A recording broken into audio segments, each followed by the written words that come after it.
All right, cool. So let's start by talking about wanting to go into STEM.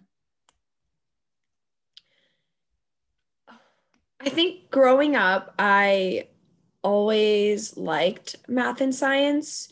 For me, math and science was very black and white. There was a right answer, and there was only one right answer. And the same thing was true with science, although it was a little bit more complicated.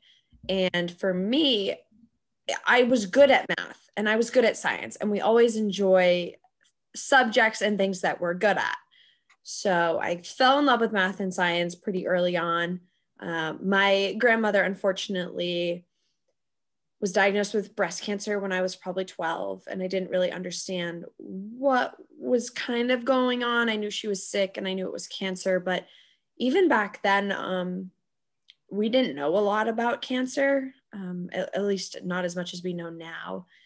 And from there, I was like, I want to research cancer. I want to cure cancer. I want to work on, saving people's lives and making people's lives, better.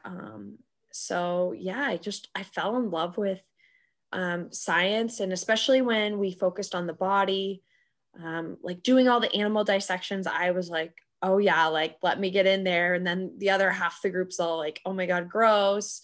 I thought I was so fascinated by it, and I'm continuously impressed and like surprised by how incredible our bodies are and how in sync all of our systems are with one another. It's absolutely crazy, and I love it. So what was it about Yale that promised you that kind of education and those kind of experiences once you got to college? Yeah, I remember going on my campus tour of Yale, and I absolutely loved it. I mean, the architecture is crazy. I loved being in this city. I just felt like there was so much going on. I also felt like Yale was a really big part of the community of New Haven. It wasn't just, there's New Haven and there's Yale. It was very much like, together and integrated. And I really liked that aspect. And then obviously the education is pretty much second to none. I mean, you can't do much better than that. And I strictly remember when we were going on tours of the science buildings, they were like, yeah, there's a 4-to-1 student to professor ratio, especially, and 2-to-1, student to professor ratio within the researching labs. So getting that close mentorship and teaching is absolutely critical. And it definitely helped me really learn and to push myself to learn more and to challenge science. And that really, pulled me towards Yale. And I knew that the coaching staff was terrific and would be there to help me, improve my game. And I would probably step right into the lineup and get some playing time, especially as a freshman. That's pretty tough sometimes. So I had to work for it, no doubt, but they thought I could really fit in with the culture of their program and try to push that program forward. So it was definitely I can't imagine going anywhere else, honestly. Yeah. And then looking at your experience in women's hockey, I mean, was there anything that drew you to hello, thank you. And then was there anything that drew you to look at the ability to play this professionally? I mean, was there any point in your college career where you were thinking, okay, well, there may be an opportunity for me to play at a professional level?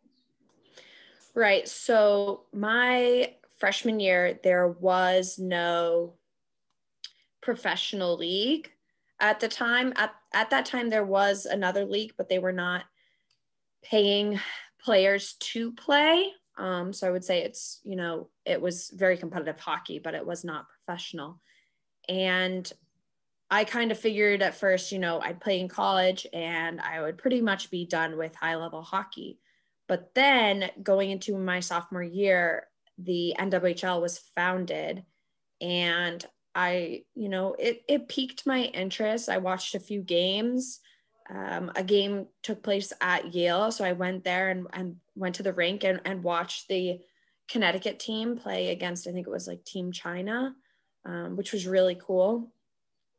And seeing that the level of play wasn't too far off of where my game was. So I really thought it was possible, and it was an opportunity to consider after college, if that was something that I wanted to do, and if that was something that would work out with my career in the sciences and in my, professional career outside of hockey. Yeah, and then once Boston started to show an interest in you, what was the process like from there? I mean, after you had graduated from Yale. Yeah, so after I graduated from Yale, I started, training off ice and doing a little bit of work on ice when I could. I had just started my job, so I was kind of focusing on that as best I could, but continuing to, work out and try to get stronger. And I, reached out to a couple of the people on the Boston Pride staff, and they took a chance on me, and they had seen me play before, and thought I would be a good person to have on the team, and thought that I could make an impact on the team right away, which was awesome to hear.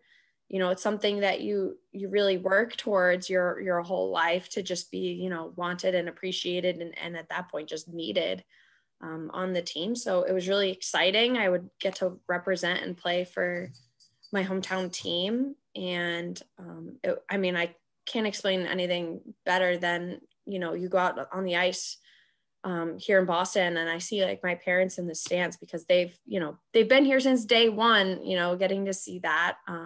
They're very proud of me. So it's just, I absolutely love the opportunity that I have in professional hockey. Yeah. And then can you talk a little bit about the draft process? Like how publicized the draft was, were there scouts involved? What was the entire process from like start to finish like? I mean, was it a good experience for you?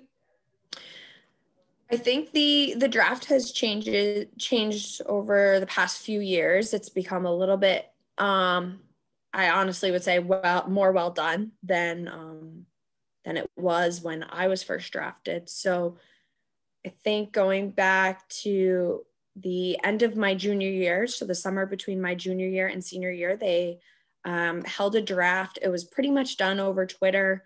The league Twitter account would kind of tweet out, Connecticut will with, such and such pick chooses, somebody from wherever college. And it was only on Twitter. It was not, broadcasted live on TV or live streamed anywhere in person. It wasn't something that we attended. I remember actually just like going to a restaurant with my friend and just, getting a drink and some dinner and watching to see what would happen. Because of course I knew what was happening, but I didn't want to be, staring at my phone, and I wanted someone to be there to kind of experience it with me, since I was actually at Yale for the summer. So my parents were back home. And once my phone blew up basically with Twitter notifications, and the NWHL had tagged me, and I was like, oh my God, I actually got picked. I was absolutely shocked, because there were so many talented hockey players in my college class, just across all universities and colleges, that I was, honestly like surprised I was picked so soon. I was happy I was done. Like I didn't have to wait till the last pick or anything like that. So I was like, okay, phew, that's done. But also just like really happy and proud, because I think it meant so much more having other people, see how talented and how good of a player you are. It just means something else. And it was just a really awesome experience. And I know they've worked to make changes and make it more interactive with the fans this past year. Obviously during a pandemic, we couldn't do anything in person. Not that they have, but they had different hockey celebrities, I would say, announcing different NHL, NWHL draft picks. So it was super cool. Like John Buccigross announced the number 1 pick, which was for our team. There were a couple of people who work for play-by-play for the league. So it was awesome for them to get that opportunity, almost to be like thanked for everything they've done. So I would say it was a really cool draft. And you look at the NHL's draft this past year and they did something similar. Like they had Alex Trebek announce the draft pick, which was super cool. But I feel like they kind of like took some notes off of our draft and went from there, because obviously it was a very unconventional year. So how do you think that we go about getting events like that more media coverage? I think not just the draft. I think just getting more eyes on the game is definitely one aspect we want, and we're working to improve on. We want to get more eyes on the game. So if that's broadcasting on national TV, our semifinals and finals are this Friday and Saturday. They're going to be on NBC Sports prime time, like 5 p.m. on a Friday. Come on. And like 7:38 on Friday. And then again, 7 p.m. on a Saturday. Absolutely incredible. We're super grateful for NBC for that opportunity. And then continuing to bring in more sponsors and show them that there's a really incredible product we have here at the NWHL, and that it's something that they can really capitalize on. And if they invest in us, there's a great return back, not only to the sponsor themselves, but with our 50-50 revenue split, 50% of the money is going directly to the players, while the other 50% is going to the league. So they're really impacting and changing the lives of the players as well. And then continuing to just, get media out there, get to content out there. So just more people see, oh, there's an NWHL. I can't tell you how many times, say the Boston Bruins tweet something, someone will comment, and it's not their fault, but someone will comment, I didn't even know they had pro women's hockey. And that's a narrative we've known for way too long. We're in our 6th season. We need to, continue to work to change that. And it starts, from your regular newspapers to your online publications, and even utilizing even just for our team, our brand sponsorships and partnerships. Like we're partnered with the Bruins. They tweeted something out today and we're getting some really great feedback, people commenting and saying, oh my gosh, I'll have to check them out, stuff like that. So just continuing to build. It's a work in progress. It's not perfect, but we're striving to just continue to grow. And that's all that matters. Yeah. In our pre-interview, we were talking about a community outreach initiative that the Bruins had put forth and that you guys were kind of partnering with them on. Can you talk more about that? Yeah. So I think the Bruins had started a program, and I think most of the NHL teams have this program called Learn to Play. And basically it increases access to learning to play hockey for kids, nationwide, but in the Boston area, parents can get kids equipment head to toe, everything from helmet, stick, gloves, skates, everything a kid would need to try to learn to play hockey for a really low price. And the cost of hockey is ridiculously high, and it prevents so many kids from ever learning how to play just because it is an expensive sport. And that doesn't even talk about the ice time. But this program gives access to so many kids who wouldn't necessarily have access because of, the cost. And then it gets them 10 hours of instruction on the ice. So not only do you get all the equipment to go and skate, you're going to get 10 hours of, hands-on coaching. And we started a Learn to Play girls hockey program. So then we're not only targeting just youth, we're really targeting all these girls, and we're adding in this extra element that some Boston Pride players will also be at those, skating, learn to skate sessions, so that they'll actually get to see, professional women's hockey players, because we think the visibility is so important, and it's something we need to continue to work on, be there. If you can't see it, you can't be it. So by showing up and being there, they can see the possibility of playing professional women's hockey. Absolutely. I mean, I think that that's so cool in towns that have both a men and women's hockey team. I mean, are you in contact with other teams or other women's teams that are like that do have partnerships with their men's team? Yeah, a bunch of the NWHL teams are partnered or work with certain local organizations.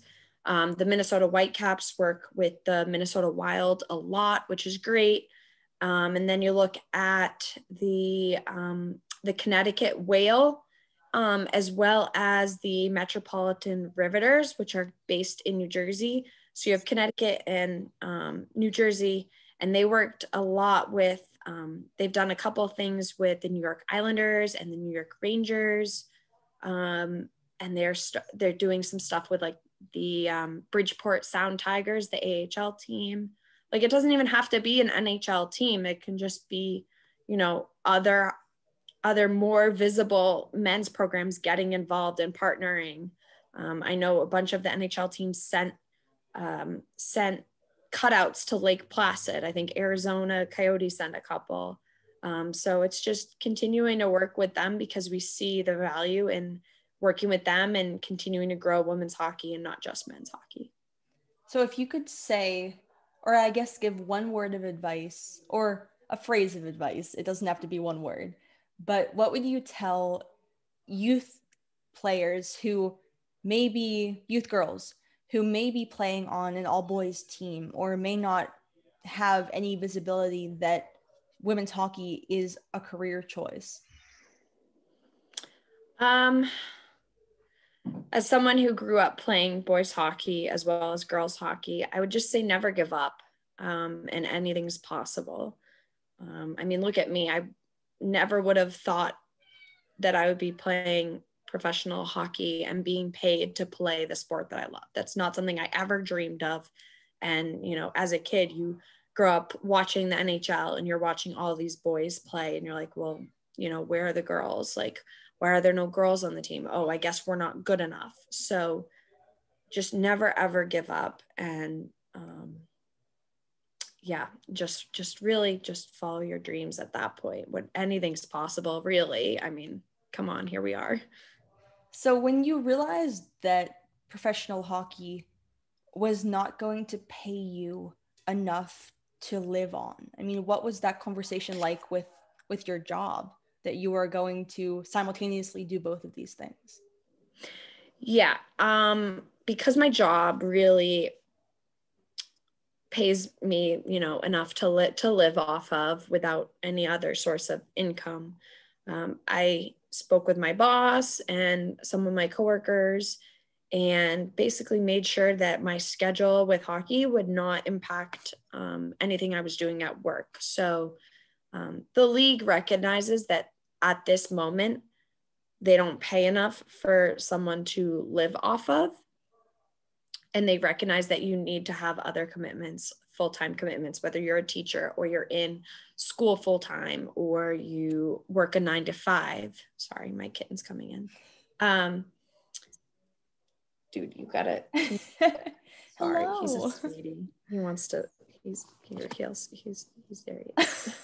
All right, go over there, buddy. Anyway, the league recognizes that, and it works with, it works around our schedules in the sense that, practices are late enough that you can work and then practices later on. You're not going to miss practice, or you're not going to miss certain hours of work. You can still get your 8 hours of work done.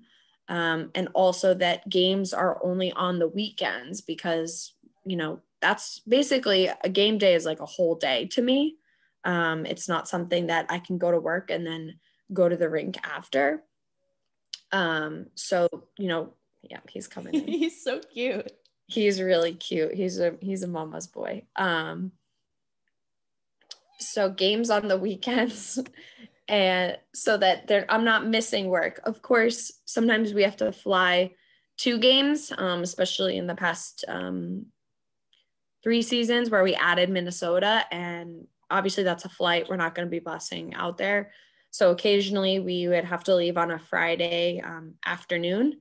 They try to get us on a flight that's late enough that people can get their, day job done. But obviously there's some things you can't really work around. My work is really flexible in that they're like, okay, well, if you can get 6 hours of work done, you fly, you get out there and do 2 hours of work later that night, or just, use PTO or sick time or whatever. And I recognize that I'm going to need, a couple days here and there for traveling for games, because it's going to happen. It's not something I can totally avoid. So they love it. They really support it. My work loves that I, am very valuable to the company, but that I also do this thing outside of work that's really awesome. And last year they bought like 50 tickets to one of our games and had basically the employees who wanted to go to a game could go and just pick one up for free. So, 50 essentially coworkers came to the game for free on the company's bill, which was really awesome. So they love coming and they love supporting me and seeing what I'm doing for women's hockey. That's so fun that you guys took like a class trip to go see you guys. Yeah. See you guys play. Yeah. So it was so fun. You're in engineering, but what are your teammates? What kind of jobs do they have? I mean, you said in the pre-interview, I think you mentioned that there were some teachers, some grad students. I mean, is there like is everyone kind of split up, or is there a general, like a bunch of my teammates are in this line of work? I think we have a really, really widespread variety on the team. We have a bunch of teachers, a couple teachers. There's a couple working in occupational therapy. One of them just started nursing school. One of them was working at MGH and is starting med school. She was applying to med school and all this stuff this year, and she starts med school this summer, which is awesome for her. So she won't be playing next year, but it's still really cool to see. There's a couple of people that coach and do private lessons with girls. And then there's a couple, in grad school for physical therapy. I'm in grad school working towards my master's degree.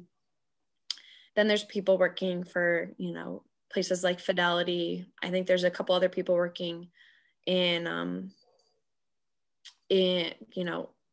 with investment banking, a couple of things like that. So I think we have a really wide variety. We're not all in, in one like sector of work. So it's pretty cool to, learn about what other people are up to and what their jobs have been like. And learning as much as you can from your teammates is really important. So it's really a really diverse group, and it's a lot of fun. So when does your rink time occur? Is it like midnight, or is it earlier than that? No, it's not midnight. Okay. I think we practice at 8 p.m., 9 p.m. So yes, pretty late, but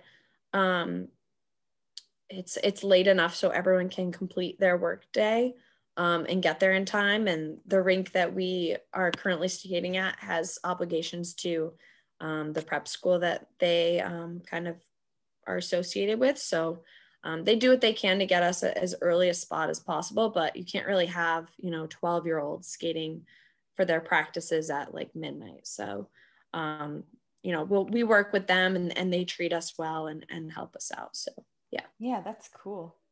And then what role does the Players Association have regarding each individual team? So the Players Association is led by Anya Packer, and each team has 1 to 2 representatives. And from what I know, they typically will have a call every month. I think that occurred a little bit more frequently this year just because of the landscape of the pandemic and planning for the 2 weeks in the bubble.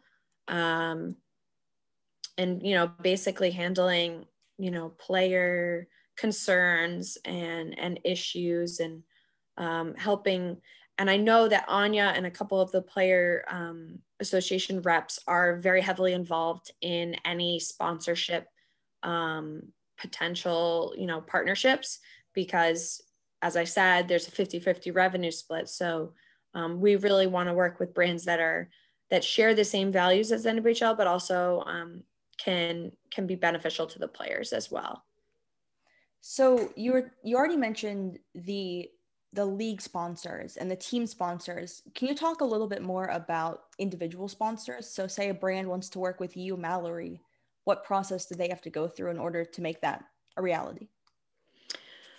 To work with me personally, I've worked with a couple brands recently that have been pretty awesome. It's totally up to me on whether I work with anyone or I work with no one. It's not something I have to really run by the league or my team or anybody, like the Players Association. Obviously, if it's a brand that could be, potentially detrimental to the league's brand or anything, obviously hopefully I'm smart enough to know not to work with them. But just, in the past, I've worked with Instagram. People have reached out to me, and then we connect over email, and we'll chat and see, what value they have to offer and what I can offer them in exchange, and really see, what our goals are if we were to work together. So, yeah. And then regarding each team individually, what is the sports psych landscape? Do you have team representatives? Is it kind of, do you have to take it upon yourself to find these third-party therapists or sports psychologists? I mean, how is the league handling that kind of mental game? As I've probably learned a little bit too late, the mental game is super important, and it's something that I wish I integrated into my daily life earlier, but better late than never. As a team, we are privately and independently owned. So our staff, our leadership group, all the way from our owner to our president and our GM, have done a terrific job at, providing any resource we could possibly need.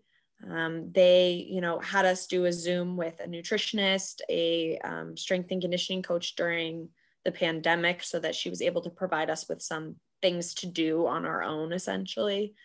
And with sports psychologists or, mental performance coaches, they've been really good at, providing those resources. And if they don't provide them, they're very open to helping you search for one, or, work with you to find what you need. If you need, an occupational therapist or physical therapist or something, they'll work with you to make something convenient work for everyone involved.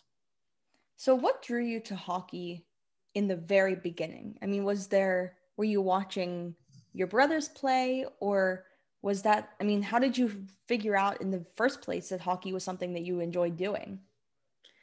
My older brother, who's 3 years older than me, started learning to skate. And I, of course, as the little baby, got, dragged around. And eventually when I was, old enough to kind of run around and wander off on my own, I was just, at every game, I was hanging out with some of my brother's teammates, younger brothers too. And I saw what he was doing, and I was like, of course, I want to do that. I want to do that, and I want to be better than him. I'm super competitive. I hate losing. So I'm always pushing myself to win. And sometimes that can be not the greatest thing, but I'd rather be. Sorry, that was my other cat running through with his bell. Anyway, when I was at the rink and I had told my mom I wanted to learn how to skate, she brought me over to the other rink, which had the figure skaters. And I was probably 2.5 years old. My mom never really learned how to skate. Hockey wasn't her thing. my dad grew up playing hockey, you know, through high school. So that's kind of what brought my brother into hockey. And obviously me watching, I want to do it too. My mom thinking I'm a girl, I'm going to want to do figure skating. And I am as far from like a girly girl, as you'd say, as possible. I'm a token tomboy as a kid. Hopefully not so much now. I don't think I'm that much of a tomboy, but so my mom brings me over to the figure skating rink and I'm watching these like girls do like their team thing or whatever. And the coach came up to us and was like, hey, this is a closed practice. Like you need to leave. And my mom is sitting there. She's like, what, me and my 2.5-year-old can't watch your practice? And this is before camera phones really were a thing. So it's not like we could like videotape and send it to someone, like, were we spying or I don't know what this woman was thinking. But basically my mom ended up just telling her, hey, so when my daughter decides to learn how to skate, you'll see her on that rink out there with all the boys and the stick in her hands trying to, you know, kill all the other kids. So the other woman was a little upset. She was like, oh, you can come to our open practices. And my mom's like, nope, you ruined it. So see you later. And then I just really never looked back. I absolutely loved it. I love, you know, skating hard and just like feeling like the cold air in my face. I love playing as a team. I think it's a very team oriented sport, but it's also individual. Like you want to contribute the best you can as, you know, an individual towards your team's overall goal. And I love that. I love that aspect. So when you were finally able to skate and there were not any camps that were specific to girls hockey and you found yourself on these boys teams, what was the atmosphere like? So, I mean, I guess was it any different than if you were playing on an all-girls team? yeah, I played on a mostly boys team at first.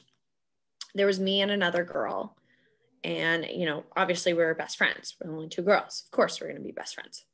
And we were on, you know, this all boys team. And it was very normal. And I played with them until I was probably like 13, 14. I just felt like I was one of them. I was, you know, it was never something that I noticed as a kid. I'm sure the boys noticed it or the other parents noticed it. And my dad was always very protective and wary of like if anyone was saying anything about like a girl being on the team. So he was always one of my coaches. So he was always very heavily involved. So there was never anything negative when I was a kid. And then I started playing on a girls team as well. And that was just so much more fun. It's a different game, obviously, just playing against boys that are typically at that age, you know, taller and bigger and stronger in general, just because, you know, girls grow so late compared to boys. So that really pushed me to, you know, improve and really pushed me outside of my comfort zone at times. That it translated to, you know, playing on my all girls team. It was, you know, really fun. It was really good hockey, of course. It's just a different game and it helped me become like a really good player. Yeah, I think, you know, it's seeing where the girls game is now is just worlds away from where it was when I was a kid. There's so many girls teams and programs, and there's girls skill clinics, there's, you know, girls hockey camps. There's everything you could possibly think of that could have existed when I was a kid, that was, you know, considered co-ed when hockey is a naturally more male dominated sport. And, you know, yes, there are more girls than boys. There's more boys than girls playing hockey. It always felt like there was like one or two girls to every like 30 boys. And I would say that's no longer the case, which is just amazing to see how much the game has grown just in sheer number of girls playing hockey, and sticking with hockey longer too. So what do you think contributes to these youth these youth hockey players seeing a future in hockey for themselves?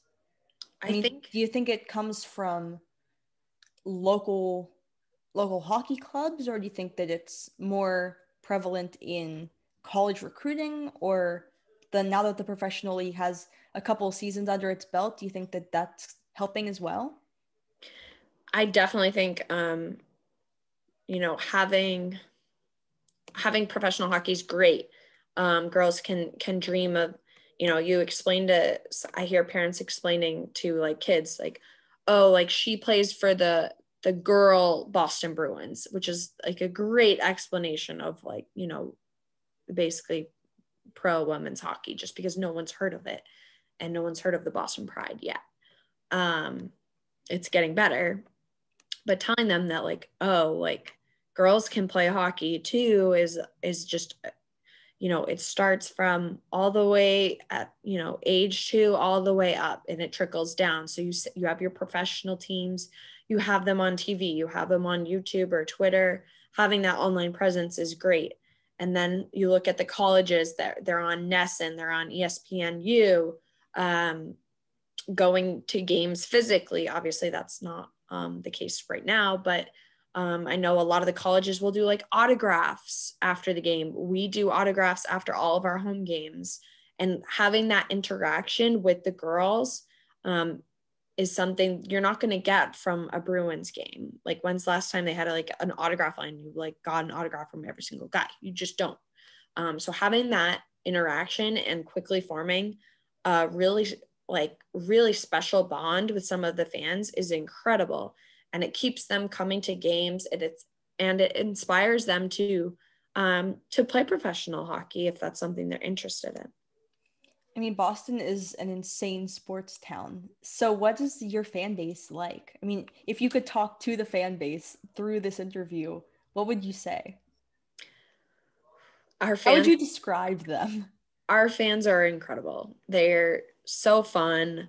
They're so dedicated. I actually had one of our season ticket holders reach out to me, good luck this weekend. It was really nice of them. Obviously, we miss them a ton. They miss seeing us in person. So they're amazing. And obviously this year was different, just not having any fans at all. Trying to connect with them and make sure we're interacting with the fans as best we can. I did a Zoom with a couple other players with the season ticket holders, so they could join and ask questions and kind of get like exclusive access to us if they wanted. So that was, really cool to make them feel, valued and missed really this year. So I'm really excited and looking forward to when we finally get them back in the stands for next season. When hopefully this is pretty much more normal. But I'll cross my fingers. So we'll see. So what were some of the fans asking in that Zoom interview?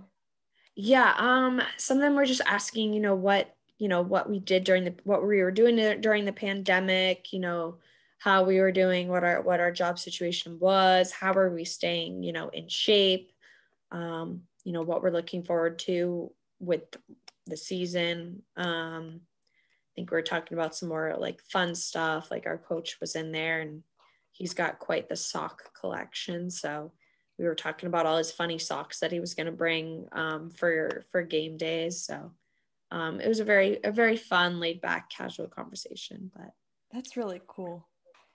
So let's kind of flip the switch. You alluded to it earlier, but what would you say to the Twitter trolls who are sometimes misogynistic and think that hockey is just for guys?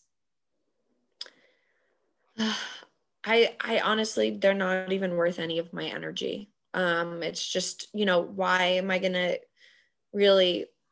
I'm not going to subject myself to, it goes in one ear out the other. It's not something that's new to me. Sadly, I'm just kind of just unfazed by it, which is really sad that it's, happened enough. And I've seen enough trolls or people trashing women's hockey that it's normal now. And it just doesn't like affect us, which is sad. Like I said, that it's just, it's not uncommon. But I mean, you just don't engage with them. You just, you don't even pay attention to them, in one ear, out another. Because the truth of the matter is they're probably sitting on their couch at home, and, here we are, working our butts off at our full-time job and then going and playing hockey. So, it's easy to say things on the internet, and not really, it's a lot harder to really back them up in person. Yeah. And then how do you think that platforms like Together, now that it's launched, and for example, the Players Tribune, which features a lot of athletes from a lot of different sports, how do you think that platforms like that are elevating the voices of the women's game specifically? Those two platforms are incredible.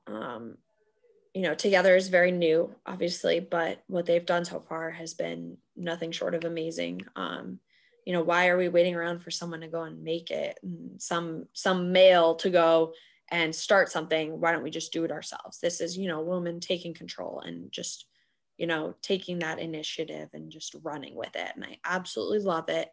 And,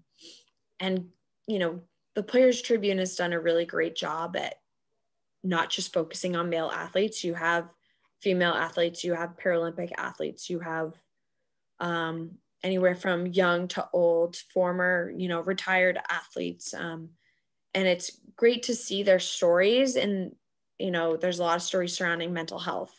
There's a lot of stories, people with terrible, terrible injuries and making these amazing comebacks, or people that have gone through, hell and back as a kid. I think it's really important to showcase that on a platform so that kids out in the real world can see that and say, okay, someone else has been in this situation and has, gone through what I'm going through, and look how far they made it. It just shows you that anything is possible, no matter where you are in life or what you're going through at any different time in your life. And some of those stories are really, really powerful. And I always enjoy reading them. It's really cool to see these athletes and celebrities. I don't want to say stripped from their throne, but it really humanizes them. Like, they are human. They're not perfect. They weren't given everything on a silver platter and said, here, go to the Olympics. Here's your gold medal. Like, here you go. No, like, they went through so much work and sacrifice to get there. And although on the outside looking in to us fans, it might look easy, but look at what they've gone through to just get there.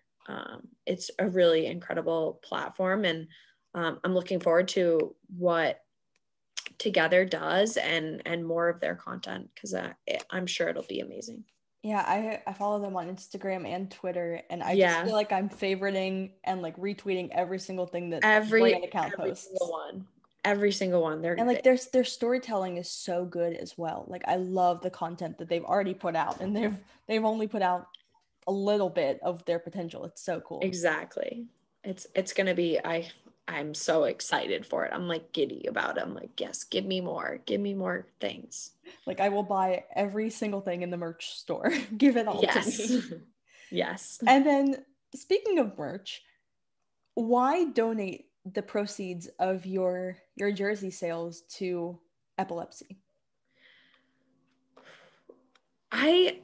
I'm really lucky that I have this platform as a professional athlete. And it's a platform I wouldn't have unless I was in this position. If I didn't play pro hockey, would I be donating money to epilepsy? Probably not. I wouldn't be connecting with as many people. My network wouldn't be as big. But given the platform that I have, I feel like I want to do something good with it. Even if it's something as little as donating to the Epilepsy Foundation. And because I met this girl, Julia, and, she suffers from epilepsy, and she's a hockey player, and that has severely impacted her ability to play. because, that's a health risk to her.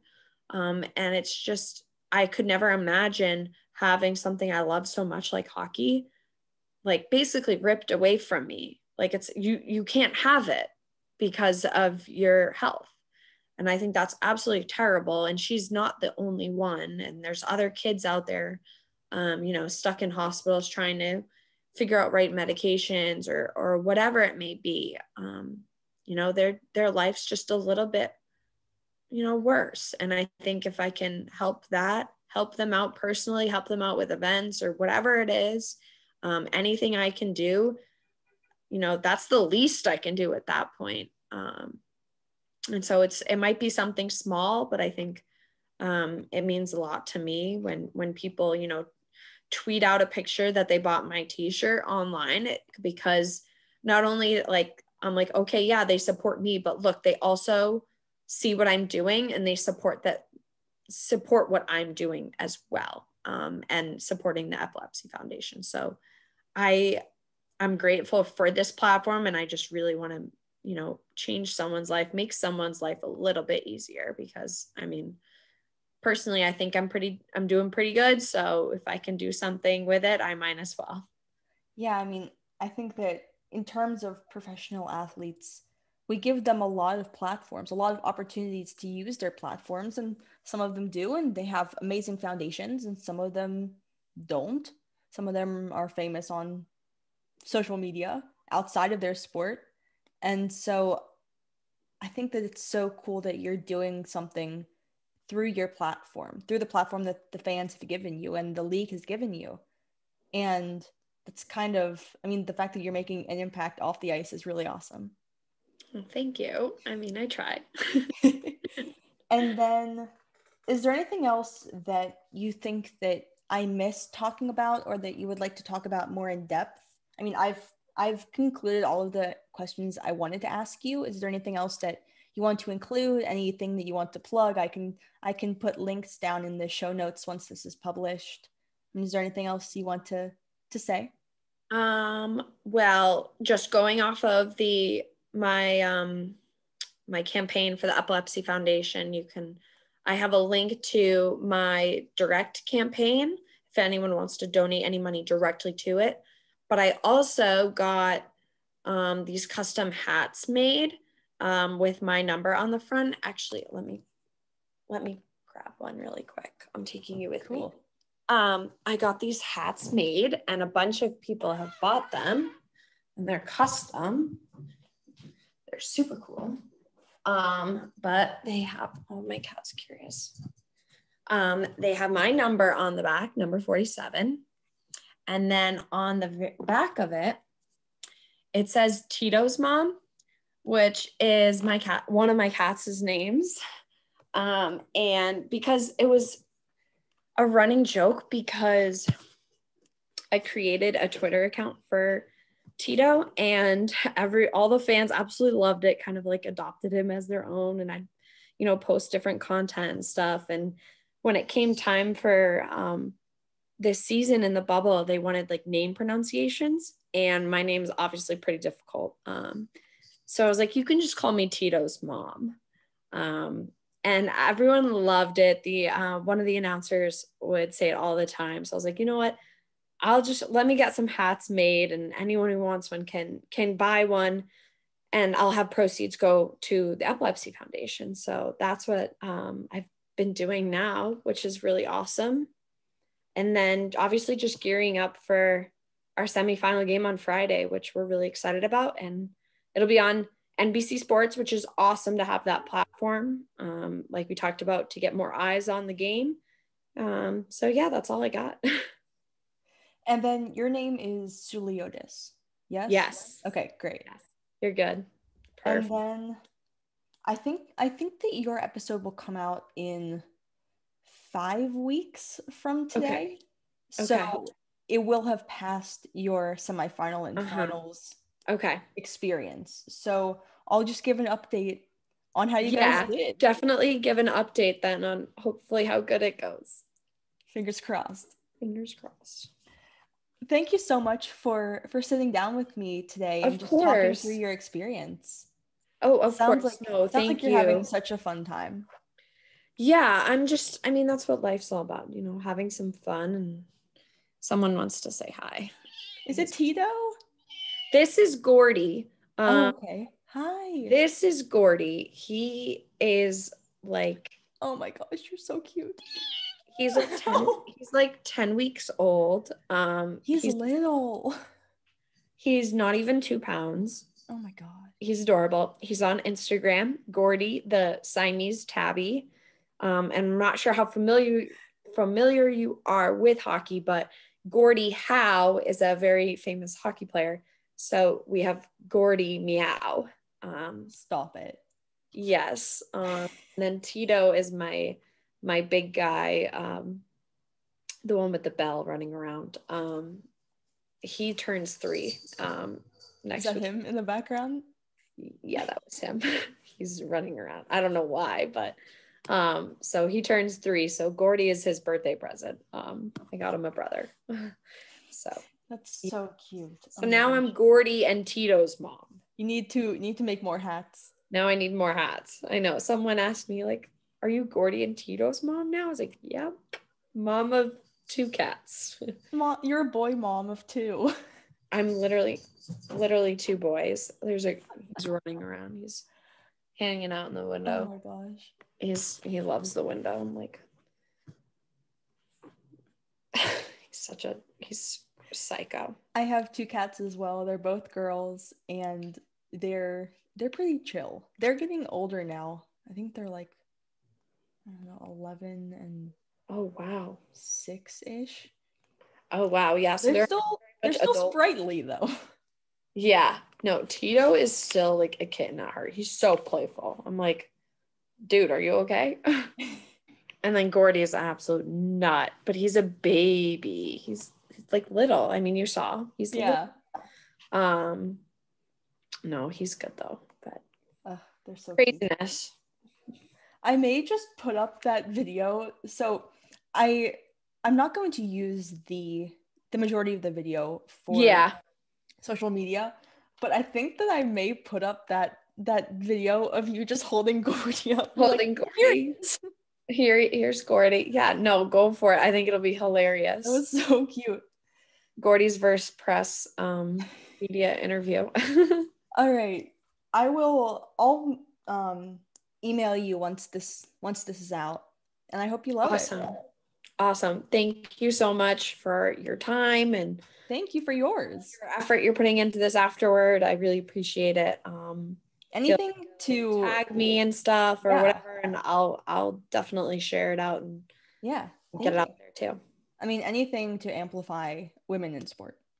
That's what I do. Exactly. That's literally all we want. Even look, I'm sure you're aware of the whole women's March Madness crapshoot going on. We could talk about this for another hour. Like I can't. I was fuming. I was fuming too. I was just seeing it obviously on like Instagram and Twitter, and then there were some big names that came out and were like, this is terrible. And then like Steph Curry came out, and then Steph Curry, like a bunch of them. And like I like that they see the injustice and inequality. I like that they see that, but it shouldn't take that. Like, it never should have happened in the first place, to be honest. NCAA dropped the ball, of course. Yeah. Usual. But I just love to wonder, what if things like were literally reversed?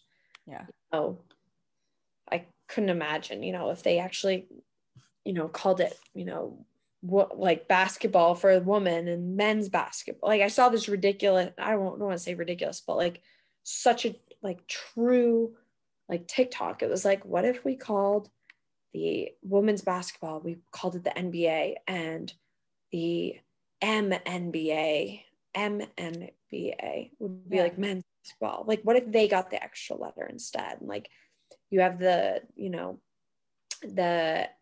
NHL for women's hockey and the MNHL, like stuff, or whatever it is. But like, what if it was like that? And what if, women just, especially with March Madness, like, what if all of their games were, on the top networks and in the primetime slots? Like, what if?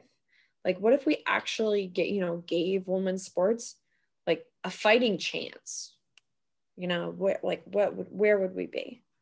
So Yeah, I mean, I think that as terrible as a PR nightmare as that was, I think that the fact that it amplified all of these women's teams and people who normally would not have necessarily watched the women's March Madness tournament are now tuning in just because they're like, well, what am I missing? yeah. A full tournament. You're missing a full tournament. There's a whole nother world. And I think, oh God, I think women's basketball is so much more skilled. And the same thing happens in hockey, is it's so much more skilled, just because like in men's, I feel like you just like dunk on each other. And it's like, but in women, like, I don't want to say no one can, but like so few can, that it's so much more strategic and skilled. Did you see that? I think it was Shaq that was like, we should lower the hoop for the WNBA. And I was in a clubhouse room and they were talking about this, and I was like, okay, so either your idea is if you lower the rim, there will be more dunking and women's basketball will be more entertaining. Okay, so if we lower the rim for women's basketball, are you more inclined to watch it, or are you just still going to watch your men's basketball? And the answer was, you're probably still going to watch your men's basketball. So changing the women's game does nothing effectively. Yeah.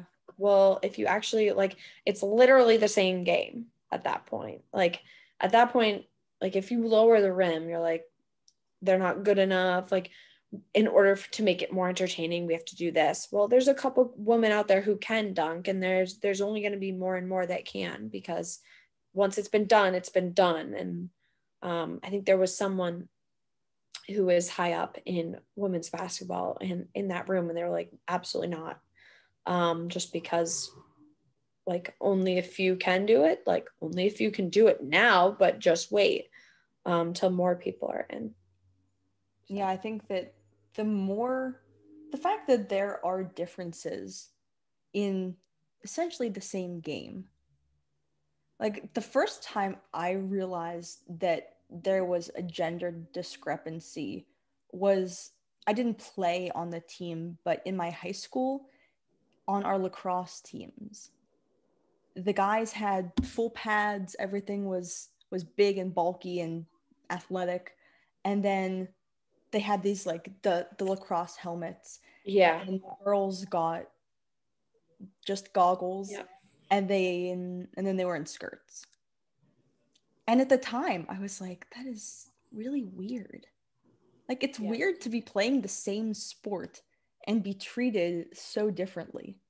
Oh yeah, the game itself is different. My sister's a lacrosse player and she's actually a goalie, but like girls don't wear any equipment. They're not hitting each other. You can't really like, literally in men's, you can literally smack each other like with the stick. You can't do that in girls unless you're hitting their stick. I don't know, but it's a very, very different game, and it's absolutely crazy. But so how do the rules, does that occur in women's hockey as compared to men's hockey? I mean, is there a rule difference?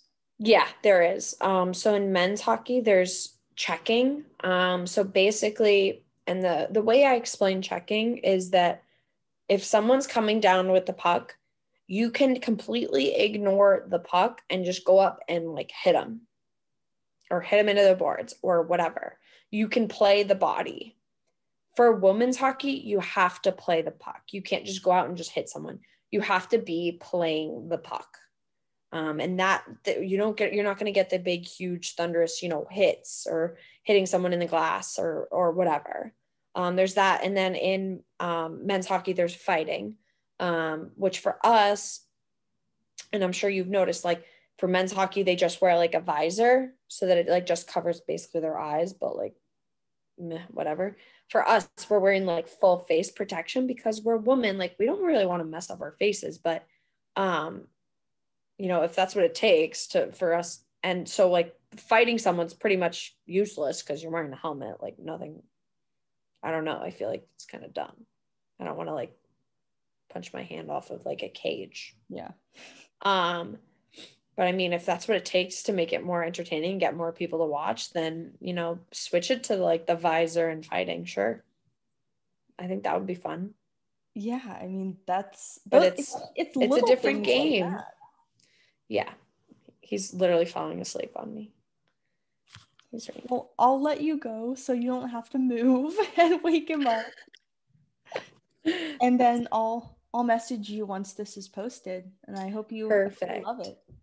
Awesome. Thank you so much, Julia. I really appreciate it. And yeah, reach out to me anytime. Yeah. Thank you so much for your time. Of course. Thank you for having me. And good luck. Have a good Tuesday. Oh, thank you. I believe it's almost Friday. I'm so excited. Thank you. Bye-bye. All right, bye.